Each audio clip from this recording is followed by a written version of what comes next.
आम गरीब लोगों को जो है वो तंग किया जा रहा है। कईयों की दुकानें तोड़ी जा रही हैं, कईयों के शेड तोड़े जा रहे हैं, कईयों के मकान तोड़े जा रहे हैं। जो बड़े बड़े मगरमच्छ हैं तो उनके खिलाफ जो है वो कार्रवाई तो कुछ नहीं हो रही। कि जो भारतीय जनता पार्टी के जो लीडर हैं उनका नाम जो है वो सामने आ नहीं रहा है। नमस्कार, आप लोग देख रहे हैं बाहु एक्सप्रेस और मैं हूं आकिब आफ्ताब। कई मसले चल रहे हैं हमारे भारत देश के अंदर, चाहे वो किसी भी राज्य की बात करें, लेकिन सबसे ज्यादा मुश्किलात और परेशानी का सामना एक गरीब इंसान को करना पड़ रहा है। ये बातें सिर्फ बातें रह गई हैं। गरीब की सुनने वाला कोई नहीं, चाहे कोई भी पार्टी हो। और एक बहुत बड़ा रोशनी एक्ट का जो 2,500 करोड़ का स्कैम हुआ था, उसमें कई लोग शामिल थे। और अब एक और बड़ा नाम आया है, हमारे ex deputy chief minister Kavinder Gupta ji, उनका नाम आया। तो इस पर बात करने के लिए हमारे साथ मौजूद है राजेश पड़गोत्रा जी, जो प्रोविंशियल प्रेसिडेंट है जेके एनपीपी के। आपको ये जेके एनपीपी तो पता ही है, क्योंकि आजकल डीडीसी इलेक्शन में सबसे ज्यादा छाई हुई है। सर, आपका बहुत बहुत स्वागत है। क्या लगता है आपको कि जिस तरीके के हालात हमारे जम्मू कश्मीर में बने हुए हैं, छोटे छोटे लोगों की सही शुरुआत कर रहे हैं दुकानें तोड़ने की, रोशनी एक्ट, लेकिन बड़े बड़े दिग्गजों को अभी तक किसी ने पकड़ा नहीं है, क्या कहेंगे इस पे? देखिए, जो जम्मू कश्मीर का एलजी प्रशासन है, जो भारतीय जनता पार्टी के इशारे पे जो चल रहा है, और आम गरीब लोगों को जो है वो तंग किया जा रहा है। कईयों की दुकानें तोड़ी जा रही हैं, कईयों के शेड तोड़े जा रहे हैं, कईयों के मकान तोड़े जा रहे हैं। और ये इंक्रोचमेंट के नाम पे ये एक बहुत ही एक शर्मनाक बात है, क्योंकि जो बड़े बड़े मगरमच्छ हैं, जो बड़े बड़े यहाँ पे जो लीडर हैं इनके जम्मू कश्मीर में, तो उनके खिलाफ जो है वो कार्रवाई तो कुछ नहीं हो रही। तो जो एलजी प्रशासन ने जो दिन प्रतिदिन जो लिस्टें जारी कर रहे हैं, जिन्होंने रोशनी एक्ट के तहत जो बेनिफिट लिया हुआ है और जो सरकारी ज़मीनों के ऊपर जो कब्जा किया हुआ है, जैसे कांग्रेस के हैं एंड नेशनल कॉन्फ्रेंस के हैं, पीडीपी के हैं, कई ब्यूरोक्रेट्स हैं, उनके नाम पब्लिश हो रहे हैं। अच्छी बात है, लोगों को सच्चाई का सामना पता लगना चाहिए कि सच क्या है। लेकिन बड़े दुख की बात है कि जो भारतीय जनता पार्टी के जो लीडर हैं जम्मू कश्मीर में, जो इस लैंड स्कैम में इन्वॉल्व है, रोशनी लैंड स्कैम में, उनका नाम जो है वो सामने आ नहीं रहा है। और ये एक भारतीय जनता पार्टी इनकी बहुत ही एक सोची समझी साजिश है कि इस वक्त डीडीसी की इलेक्शन हो रही है और अपोजिशन वालों के जो नाम हैं वो सामने लाए जा रहे हैं ताकि ये बदनाम इनको किया जाए और भारतीय जनता पार्टी जो है वो इलेक्शन जीते। लेकिन ऐसा नहीं चलेगा, क्योंकि लोग असलियत को जान चुके हैं।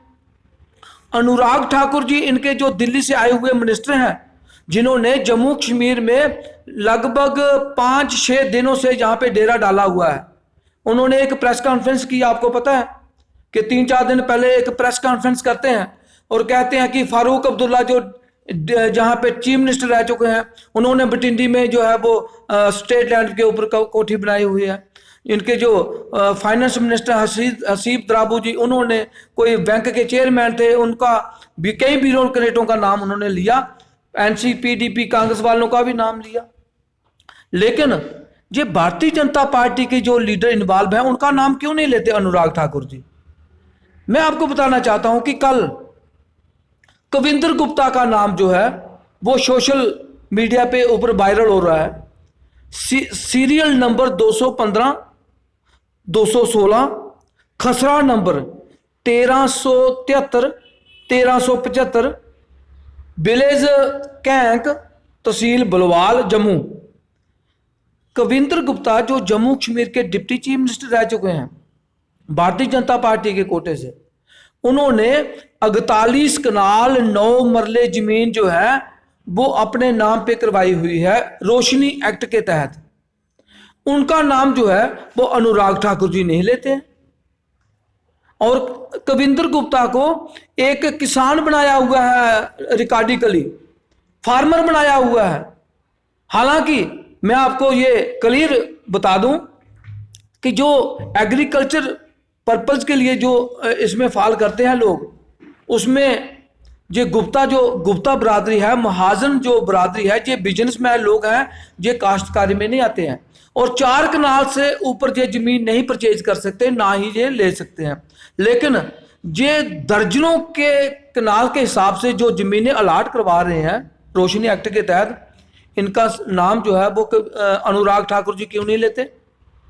इनके डिप्टी चीफ मिनिस्टर रह चुके हैं एक और, डॉक्टर निर्मल सिंह, जिन्होंने सरकारी जमीन के ऊपर, फॉरेस्ट लैंड के ऊपर नगरोटा में जो आर्मी एक्ट की वायलेशन करके, उसके रूल्स की वायलेशन करके, जिन्होंने करोड़ों रुपए का आलीशान बंगला बनाया हुआ है इलीगल तरीके से, उनका नाम जो है वो अनुराग ठाकुर जी क्यों नहीं लेते? इनके बाली भक्त हैं, चंद्र प्रकाश गंगा है, इनके जो सत्य शर्मा है और RS पठानिया जो रामनगर के पूर्व विधायक हैं, जिन्होंने 32 कनाल 15 मरले जमीन के ऊपर, सरकारी जमीन के ऊपर, फॉरेस्ट लैंड के ऊपर कई वर्षों से कब्जा किया हुआ है और रोशनी एक्ट का बेनिफिट लिया हुआ है, रोशनी स्कीम का। तो उनके नाम क्यों नहीं सामने लाते?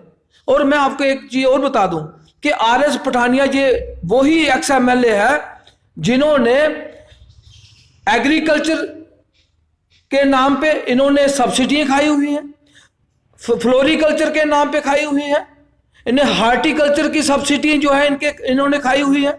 सरकारी खजाने को सबसे ज्यादा चूना अगर लगाया है ये RS पठानिया है, रामनगर का पूर्व विधायक। इनका नाम क्यों नहीं सामने आता? इनकी जमीनों को खाली क्यों नहीं करवाया जाता? सिर्फ और सिर्फ अपोजिशन को बदनाम करने के लिए DDC की इलेक्शन में ये इन्होंने एक ट्रेंड रचा हुआ है कि हम ये अपोजिशन वालों को बदनाम करके हम DDC की इलेक्शन जीत जाएंगे। ये इनकी गलतफहमी है, लोग समझ चुके हैं। और अफसोस ये है कि लेफ्टिनेंट गवर्नर श्री मनोज सिन्हा साहब ने जम्मू कश्मीर में 2 कानून बनाए हुए हैं, एक अपोजिशन के लिए और एक भारतीय जनता पार्टी के लिए। भारतीय जनता पार्टी के लैंड ग्रैबर जो लीडर है उनको बचाया जा रहा है और अपोजिशन वालों को जो है वो उनको धमकाया जा रहा है। मैं आपको बता दूं कि अच्छी बात है कि जो ये स्कैम में इन्वॉल्व है वो आने चाहिए। जैसे जनकराय गुप्ते का जो इनका परिवार है, उन्होंने 35 कनाल के करीब जो है वो जमीन इलीगल तरीके से कब्जा की हुई है। महावीर इंटरनेशनल जो बीजेपुर का 17 माइल स्कूल है, हीरालाल अबरोल, उन्होंने 25 कनाल के ऊपर जो स्टेट लैंड के ऊपर कब्जा किया हुआ है। सुरजीत सिंह सलाथिया जो नेशनल कॉन्फ्रेंस के पूर्व मिनिस्टर रह चुके हैं, जिन्होंने सैकड़ों कनाल जमीन, फॉरेस्ट लैंड, खड्ड और स्टेट लैंड के ऊपर जो है वो कब्जा किया हुआ है। और वहां पे बीजेपुर में 17 माइल में एक आलीशान शिप जैसा होटल बनाया हुआ है, उसको अभी तक डिसमेंटल क्यों नहीं किया? इनका जो सांबे का XMLA रह चुका है प्रकाश शर्मा, उनके बेटों ने 35 कनाल के ऊपर जो है वो सरकारी जमीन के ऊपर कब्जा किया हुआ है और वहां पे बड़े बड़े कॉलेज बनाए हुए हैं, बड़े बड़े स्कूल बनाए हुए हैं। और सांबा में सरकारी जमीन के ऊपर इन्होंने कब्जा किया हुआ है। इन्होंने जो है वन भूमि के ऊपर कब्जा किया हुआ है। इवन के प्रकाश शर्मा जो XMLA रह चुका है कांग्रेस के, इनके बेटों ने शमशान घाट की भूमि के ऊपर भी कब्जा किया हुआ है। वहां पे भी एक आलीशान जैसे कॉलेज बनाए हुए, 3-3 मंजिले कॉलेज बनाए हुए हैं, इनको डिसमेंटल क्यों नहीं किया जाता? LG साहब को हम पूछना चाहते हैं कि क्यों नहीं इनके खिलाफ कार्रवाई करते? विक्रम मल्होत्रा, जो अमृत मल्होत्रा जो जम्मू कश्मीर के लेजिस्लेटिव काउंसिल के चेयरमैन रह चुके हैं जम्मू कश्मीर में, इनके बेटे अमृत मल्होत्रा, इन्होंने 32 कनाल के ऊपर जो है वो सरकारी भूमि के ऊपर कब्जा किया हुआ है। ये इतने बड़े मगरमच्छ जिनके खिलाफ कार्रवाई करनी चाहिए थी, जिनके नाम पब्लिश करने चाहिए थे, और खास तौर पे भारतीय जनता पार्टी वालों के, LG साहब ने ये भेदभाव किया है और जम्मू के लोगों को चीट कर रहे हैं। और हम अपील करना चाहते हैं कि LG साहब, आप ट्रांसपेरेंट तरीके से जम्मू के लोगों के सामने सच्चाई रखिए, पक्षपात मत कीजिए। जो भी इसमें ब्यूरोक्रेट इन्वॉल्व है, जो भी इसमें पॉलिटिशियन इन्वॉल्व है, चाहे कोई भी हो, चाहे हम हो, हम कहते हैं कि अगर हमने स्टेट लैंड के ऊपर कब्जा किया हुआ है, हमारे खिलाफ कार्रवाई कीजिए। लेकिन आप भारतीय जनता पार्टी के लीडरों को बचाने का जो प्रयास कर रहे हैं, ये अच्छी बात नहीं है, जिसमें इससे गलत संदेश जा रहा है। और अनुराग ठाकुर जी से हम पूछना चाहते हैं कि वो जो प्रेस कॉन्फ्रेंस करते हैं जम्मू में, और अपोजिशन वालों को बदनाम करने का जो षड्यंत्र जहां पे रचा जा रहा है, जो इन्वॉल्व है उनके खिलाफ कार्रवाई कीजिए।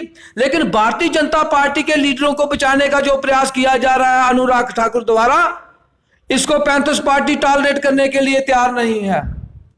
और ये मोदी जी का भी नाम बदनाम कर रहे हैं अनुराग ठाकुर जी जम्मू कश्मीर में आकर।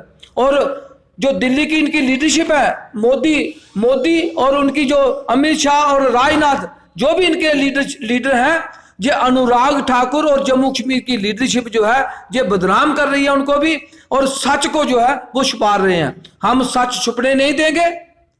और अगर एलजी प्रशासन द्वारा, डिबकाम द्वारा अगर इनके नाम जो है वो पब्लिश नहीं किए जाते न्यूज़पेपरों में, पैंथर्स पार्टी इनके घरों का गिराव करेगी, अनुराग ठाकुर का गिराव करेगी। हम इनके जो डिप्टी चीफ मिनिस्टर रह चुके हैं, इनके घरों का गिराव करेंगे, इनके ऑफिस का गिराव करेंगे, इनके प्रेसिडेंट का गिराव करेंगे, जो बड़ी बड़ी बातें करते हैं, जो बड़े बड़े जो है वो नारे देते हैं। और सबसे ज्यादा अगर करप्ट है जम्मू कश्मीर में, वो भारतीय जनता पार्टी के लीडर हैं, जो अपने गुनाहों को छुपाने के लिए तरह तरह की जो है वो बातें कर रहे हैं। इससे इनके गुनाह छुपेंगे नहीं, हम इनको एक्सपोज करेंगे। और जब तक इनके नाम जो है वो पब्लिश नहीं किए जाते, इनके खिलाफ कार्रवाई नहीं की जाती, सीबीआई द्वारा इनके ऊपर जो है एफआईआर लॉन्च नहीं की जाती, और इन्होंने जो रोशनी एक्ट के तहत जो इन्होंने जमीनें मालिक बनाई हुई है, मालिक बने हुए हैं, जे इनके ऊपर करोड़ों रुपए के इन्होंने बैंकों से लोन लिए हुए हैं। एक स्कैंडल नहीं, इन्होंने डबल स्कैंडल किया हुआ है। करोड़ों रुपए के स्कैंडल जो है वो भारतीय जनता पार्टी के लीडरों ने किए हुए हैं, जो आने वाले वक्त में पैंथर्स पार्टी लोगों को, जम्मू के लोगों को सच्चाई बताएगी और इन लीडरों को बेनकाब करेगी। जिस तरीके से अभी रोशनी एक्ट की बात चल रही थी, तो आपने पूरा एक खुलासा सुना कि रोशनी एक्ट में ना कि सिर्फ भारतीय जनता पार्टी है, बल्कि गुपकार डिक्लेरेशन की अगर हम बात करें, कांग्रेस की बात करें, और सबसे बड़ी बात, इस समय अपनी पार्टी का सिस्टम जो है बहुत अच्छा चल रहा था, लेकिन अचानक से अल्ताफ बुखारी जो चीफ हैं अपनी पार्टी के, उनकी कार्यकर्ताओं के नाम भी आए, और लेजिस्लेटिव काउंसिल की इन्होंने बात की जो 2015 में वो बने हुए थे। और आप देखना यह है कि क्या इन सब के साथ क्या होगा, क्या इसमें भारतीय जनता पार्टी का नाम आएगा या नहीं। लेकिन इससे हटकर एक सवाल मैं इनसे करना चाहूंगा, क्योंकि अभी रोशनी एक्ट जितना खास है, जितना जरूरी है, मकान तोड़े जा रहे हैं, दुकानें तोड़ी जा रही हैं, लोगों को घरों से बाहर रास्ते पर खड़ा किया जा रहा है, लेकिन उससे ज्यादा जरूरी इस वक्त हरियाणा और पंजाब का वो बॉर्डर है, जहां पर लाखों की तादाद में फार्मर्स जो हैं वो रुके हुए हैं, जो इंतजार कर रहे हैं कि काश कोई हमारी मदद के लिए आए। तो हम इनसे सीधा सीधा सवाल करते हैं कि क्या इन्होंने, Jammu Kashmir national panthers party ने फार्मर्स के हक में कोई प्रोटेस्ट अभी तक किया? क्या नेशनल पैंथर्स पार्टी ने फार्मर्स के लिए कोई भी बात अभी तक की जो सोशल मीडिया पर वायरल हुई है?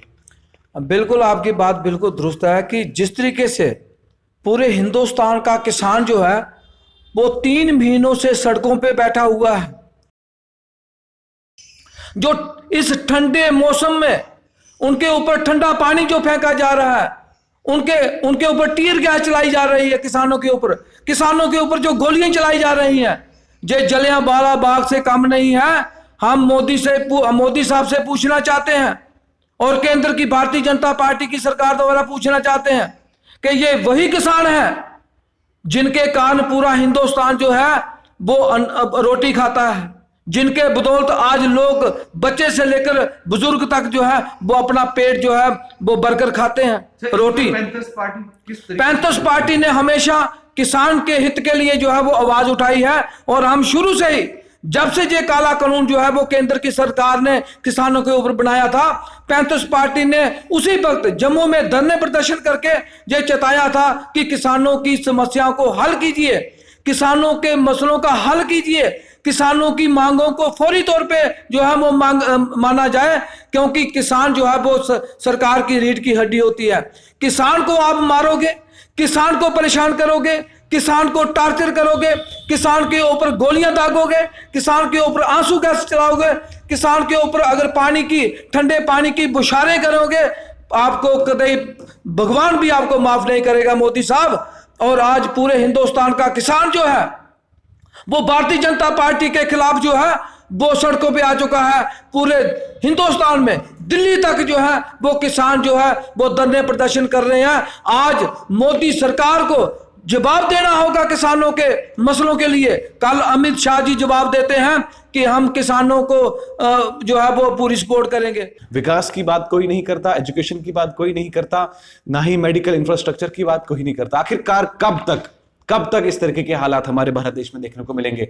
तो मुझे दीजिए इजाजत और आकिब आफ्ताब के साथ आप देखते रहिए पहू एक्सप्रेस। निहत्थे लोगों के ऊपर, गरीब लोगों के ऊपर गोलियां चलवाई थी और निहत्थे लोगों को मौत के घाट उतार दिया था।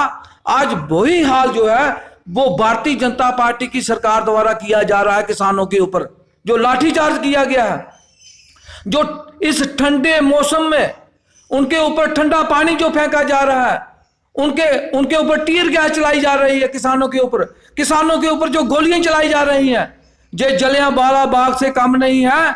हम मोदी साहब से पूछना चाहते हैं और केंद्र की भारतीय जनता पार्टी की सरकार द्वारा पूछना चाहते हैं कि ये वही किसान हैं जिनके कारण पूरा हिंदुस्तान जो है वो रोटी खाता है, जिनके बदौलत आज लोग बच्चे से लेकर बुजुर्ग तक जो है वो अपना पेट जो है वो भरकर खाते हैं रोटी। पैंथर्स पार्टी ने हमेशा किसान के हित के लिए जो है वो आवाज उठाई है और हम शुरू से ही, जब से ये काला कानून जो है वो केंद्र की सरकार ने किसानों के ऊपर बनाया था, पैंथर्स पार्टी ने उसी वक्त जम्मू में धरने प्रदर्शन करके ये चेताया था कि किसानों की समस्याओं को हल कीजिए, किसानों के मसलों का हल कीजिए, किसानों की मांगों को फौरी तौर पे जो है वो माना जाए, क्योंकि किसान जो है वो सरकार की रीढ़ की हड्डी होती है।